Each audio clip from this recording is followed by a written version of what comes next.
মহান রব্বুল আলামিন বলল, এ মুসা, ওই যে রাস্তার ধারে তুমি দাঁড়িয়ে থাকো, সকাল বেলা যে ব্যক্তিটা এখান থেকে পার হয়ে যাবে, এই রাস্তা অতিক্রম করে যে বান্দারা সর্বপ্রথম যাবে, তুমি বুঝতে পারবে তোমার উম্মতের ভিতর সবচাইতে খারাপ ওই ব্যক্তি। বলেন সুবহানাল্লাহ।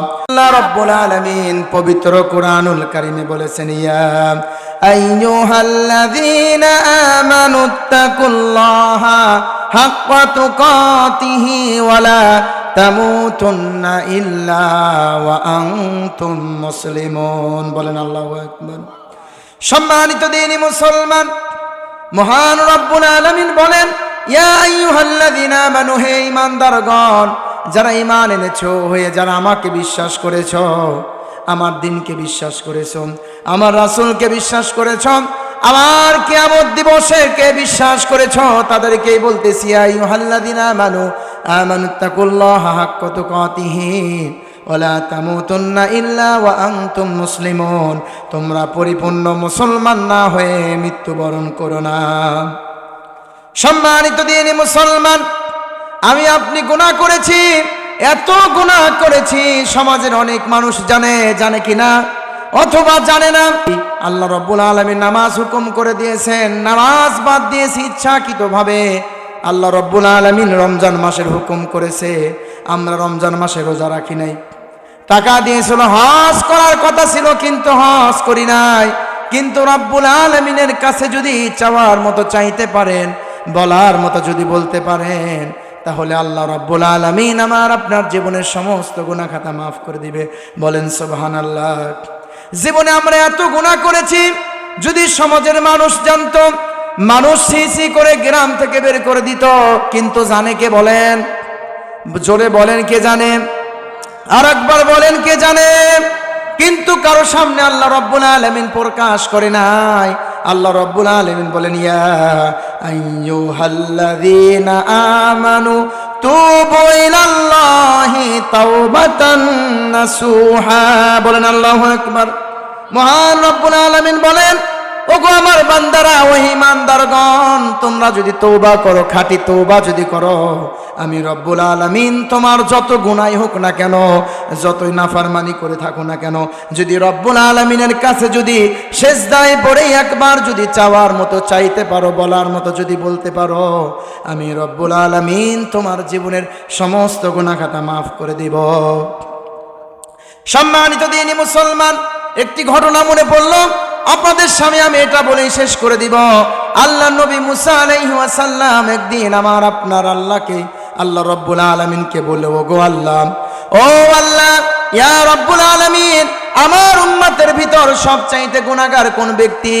ওগো আল্লাহ, আমি একটু তাকে দেখতে চাই, তুমি যদি আমাকে একটু দেখায় দিতে, আমার উম্মতের ভিতর সবচাইতে খারাপ কোন ব্যক্তি, সবচাইতে খারাপ ব্যক্তি আমি একটু দেখতে চাই।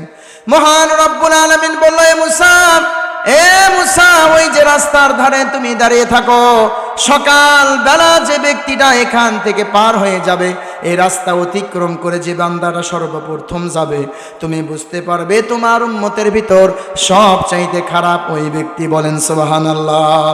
মুসা নবী রাস্তার ধারে দাঁড়িয়ে থাকলেন, অনেকক্ষণ অপেক্ষায় থাকলেন, সর্বপ্রথম সকালবেলা কোন ব্যক্তি পার হয়ে যায়। রাস্তার ধারে মুসা আলাইহিস সালাম দাঁড়িয়ে আছেন।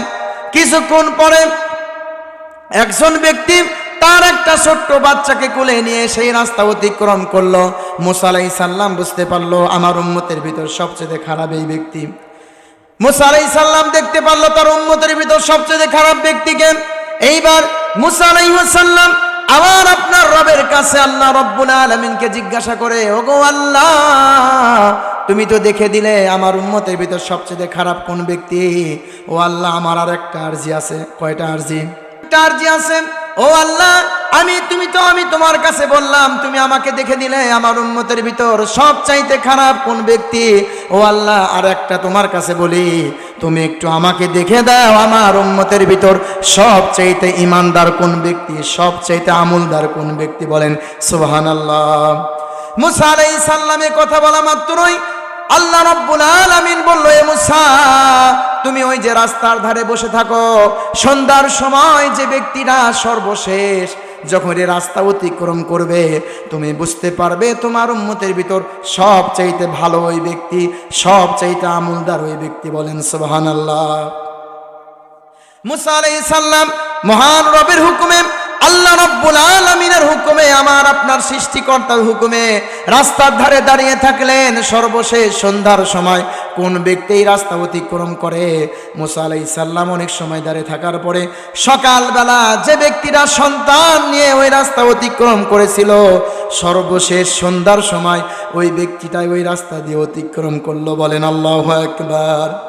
মুসা আলাইহিস সালামের ভিতর খটকা জাগালো, আমি কিভাবে সকালবেলা যে ব্যক্তিটা গুনাহগার ছিল সন্ধ্যাবেলায় সেই ব্যক্তি কিভাবে ভালো ব্যক্তি হয়?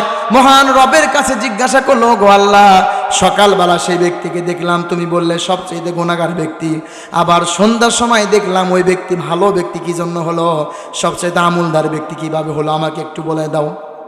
মহান রব্বুল আলামিন বলে, মুসা, ওই ব্যক্তিরা যখন তার সন্তান নিয়ে জঙ্গলের ভিতরে গিয়েছিল, তার ছোট্ট বাচ্চা সন্তান পিতাকে বলে, ওগো বাবা, তুমি একটু বলাইয়া দাও এই জঙ্গলের চাইতে বড় কোনো কিছু আছে নাকি? এই জঙ্গলের চাইতে বড় কোনো কিছু এই পৃথিবীতে আছে নাকি? এ মুসা তখন সন্তানের প্রশ্নের জবাবে তার পিতা বলেছিল, গো আমার সন্তান, এই জঙ্গলের চাইতে বড় হচ্ছে পাহাড়। বড় কি? ছোট্ট বাচ্চা তার পিতাকে আবার জিজ্ঞাসা করেছিল, ওগো বাবা, বুঝতে পারলাম জঙ্গলের চাইতে বড় হচ্ছে পাহাড়, তাহলে ওগো বাবা একটু বলে দাও এই পাহাড়ের চাইতে ওই দুনিয়াতে বড় কোনো কিছু আছে নাকি? তখন তার বাবা বলেছিল, এই পাহাড়ের চাইতে বড় হচ্ছে আকাশ। বলেন সুবহানাল্লাহ। এ মুসা যখন তার সন্তান জানতে পারল পাহাড়ের চাইতে বড় হচ্ছে আকাশ, এইবার তার সন্তান জিজ্ঞাসা করলো বাবাকে, ওগো বাবা, তুমি একটু বলে দাও এই আকাশের চাইতে যদি কোনো বড় কিছু থাকে আমাকে একটু বলে দাও, আকাশের চাইতে বড় কোনো কিছু আছে নাকি? এ মুসা সন্তান যখন তার পিতাকে জিজ্ঞাসা করে আকাশের চাইতে বড় কোনো কিছু আছে নাকি, এ মুসা তখন তার সন্তানকে বুকে জড়াইয়া পিতা বলেছিল, ওগো আমার সন্তান, এই আকাশের চাইতে বড় হচ্ছে আমার গুনাহ। আকাশের চাইতে বড় হচ্ছে কি? আমার গুনাহ।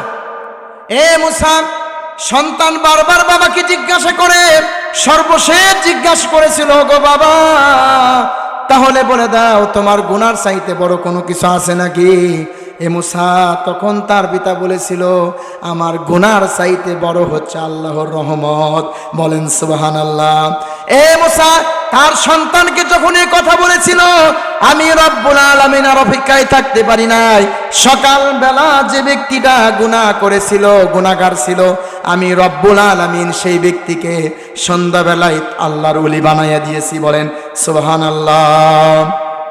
এই জন্য আমরা যতই গুনাহ করি না কেন, সমস্ত গুনাহ করেছেন, মিথ্যা কথা বলেছেন, নামাজ ত্যাগ করেছেন, রমজান মাসে রোজা রাখেন নাই, টাকা ছিল হজ করেন নাই, যাকাত দেন নাই, সমস্ত গুনাহগুলো আল্লাহ রব্বুল আলামিন মাফ করে দিবে যদি বলার মতো বলতে পারি, চাওয়ার মতো চাইতে পারি। শুধুমাত্র দুইটা গুনাহ করবেন না। করবেন না?